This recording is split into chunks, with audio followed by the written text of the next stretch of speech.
Banyak orang nggak tahu, brand steak ini ternyata punya dua versi, dua pemilik, dan dua strategi bisnis yang berbeda. Holiko. Holiko bukan lahir dari restoran mewah. Brand ini justru dibangun dari warung steak tenda sederhana di kawasan Radio Dalam, Jakarta Selatan. Holiko bukan dibangun oleh satu orang.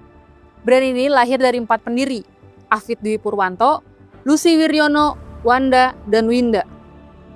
Di masa itu, ide Holiko sangat sederhana, menyajikan steak yang enak dengan harga yang masih masuk akal.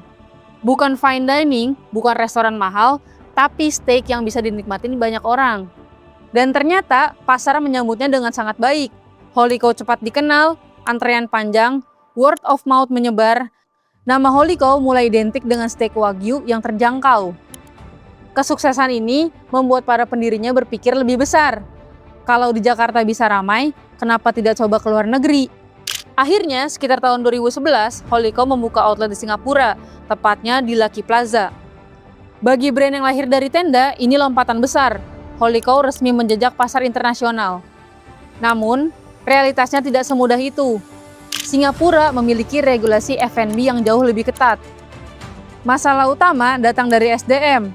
Mereka kesulitan membawa tenaga kerja dari Indonesia, sementara merekrut karyawan lokal biayanya jauh lebih mahal. Di sisi lain, standar operasional di Singapura menuntut segalanya serba rapi dan profesional. Operasional pun menjadi berat. Outlet tersebut tetap berjalan, namun tekanannya besar. Dan setelah sekitar 1 tahun bertahan, outlet Holiko di Singapura ditutup. Penutupan ini bukan hanya soal menutup restoran, ada hutang ke supplier yang harus dibereskan, ada penalti penutupan outlet yang tidak kecil. Dalam berbagai liputan media bisnis, disebutkan bahwa kewajiban ini akhirnya ditanggung oleh kubu Chef Afid sebagai bagian dari penyelesaian bisnis sebelum pecah kongsi. Penting digarisbawahi, ini bukan utang pribadi, melainkan utang bisnis dari operasional Holiko sebelum berpisah. Di titik inilah masalah Holiko bukan lagi soal makanan, tapi soal kepercayaan antar partner. Bukan karena drama personal, bukan karena konflik sensasional, melainkan karena arah dan cara memandang masa depan bisnis sudah tidak lagi sama. Dan ketika sebuah partnership kehilangan trust, dipaksakan jalan bareng justru bisa menghancurkan segalanya. Pada tahun 2012, keempat pendiri Holiko sepakat untuk pecah kongsi. Tidak lewat pertengkaran publik, tidak saling menjatuhkan, tapi melalui mediasi profesional dan notaris. Holiko tidak mati, namun berubah menjadi 2 jalan yang berbeda. Di satu sisi, Chef Afid memilih chef-driven brand lewat Holiko Steakhouse by Chef Afid. Di sini, sosok chef menjadi identitas utama, kualitas daging, teknik memasak, dan konsistensi rasa adalah prioritas. Outletnya disebut CAMP, singkatan dari Carnivores Meeting Point. Chef Afid tidak membangun banyak brand, ia memilih 1 brand, 1 dapur, dan 1 fokus.